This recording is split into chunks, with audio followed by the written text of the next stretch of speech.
தமிழும் மோகனாவும் ஆஸ்பத்திரிக்கு போயிட்டு வீட்டுக்கு வராங்க.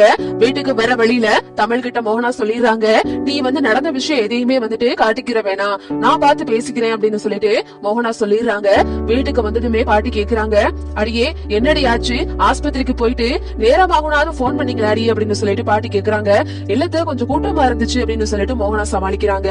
அப்புறம் பாட்டி கேக்குறாங்க, என்னாச்சு, குழந்தை எப்படி இருக்கு, டாக்டர் என்ன சொன்னாங்க அப்படின்னு கேட்கும் போது உடனே மோகனா சொல்றாங்க, குழந்தை நல்லா இருக்கான், குழந்தையோட வளர்ச்சி நல்லா இருக்கு, ஆரோக்கியமா இருக்கு அப்படின்னு சொல்லிட்டு டாக்டர் சொல்லிட்டாங்க அப்படின்னு மோகனா சொல்லிடுறாங்க.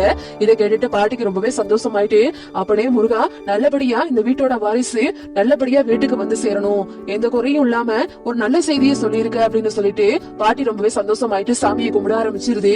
இங்கிட்ட பாத்தீங்கன்னா ராஜாங்க மூஞ்சிலே கொஞ்சம் சிரிப்பு தெரியுது. சேதுவும் ஆனந்த கண்ணீர் விடுறாரு, ரொம்பவே சந்தோஷமாயிட்டு. ஆனா இந்த 4 பிள்ளைகளும் கடுகடுன்னு இருக்காங்க. இங்கிட்ட பாத்தீங்கன்னா இந்த ஈஸ்வரி சித்ரா கிட்ட சொல்றாங்க, இதுக்கு ரெண்டும் போகும்போது இருந்த சந்தோஷம் வரும்போது இல்லையே, என்னமோ நடந்திருக்கு அப்படின்னு சொல்லிட்டு ஈஸ்வரி சித்ரா கிட்ட சொல்றாங்க. அதே மாதிரி இந்த தாமரையும், எம்மா நம்ம கொடுத்த மருந்து வேலை செய்யல போல, குழந்தை நல்லா இருக்குன்னு வேற சொல்றாங்களே அப்படின்னு சொல்லிட்டு தாமரைக்கு மூந்தி செத்து போச்சு. அப்புறம் பாத்தீங்கன்னா இந்த ஈஸ்வரி சும்மா இருக்க முடியாம, அக்கா நீங்க எந்த ஆஸ்பத்திரிக்கு போனீங்க, டாக்டர் எவ்வளவு நேரம் செக் பண்ணாங்க, என்ன சொன்னாங்க, அந்த ரிப்போர்ட் எல்லாம் காமிங்க அப்படி இப்படின்னு சொல்லிட்டு ஈஸ்வரி தோண்டி துருவெடுத்து கேட்டுக்கிட்டு இருக்கு. உடனே மோகனா கையில இருந்து ஒரு ரிப்போர்ட்டை காட்டுறாங்க. இதுதான் அந்த ரிப்போர்ட், தமிழ் பிரெக்னன்ட் ஆயிருக்கா அப்படின்னும் அது மட்டும் இல்லாம குழந்தை ஆரோக்கியமா இருக்கானு அப்படின்னு சொல்லிட்டு அந்த ரிப்போர்ட்ல போட்டிருக்கு.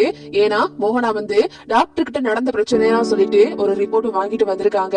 அதை பார்த்துட்டு ஈஸ்வரிக்கு அதிர்ச்சி ஆயிருது. உண்மையிலே இவ மாசமா தான் இருக்கா அப்படின்னு சொல்லிட்டு ஈஸ்வரி நம்பிடுறாங்க.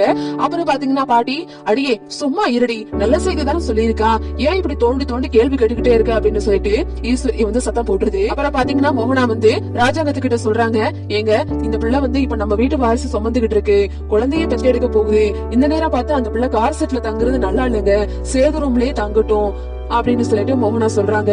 ராஜாங்கமும் சரி அந்த பிள்ளை சேது கூடயே தங்கட்டும், சேது நீ அந்த பிள்ளைய பத்திரமா பாத்துக்க அப்படின்னு சொல்லிட்டு ராஜாங்கம் தமிழ சேது ரூம்லயே தங்க சொல்லிடுறாரு. சேதுவும் ரொம்பவே சந்தோஷப்படுறாரு.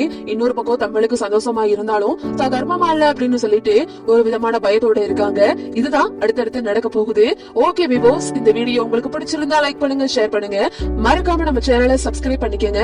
தேங்க்ஸ் ஃபார் வாட்சிங்.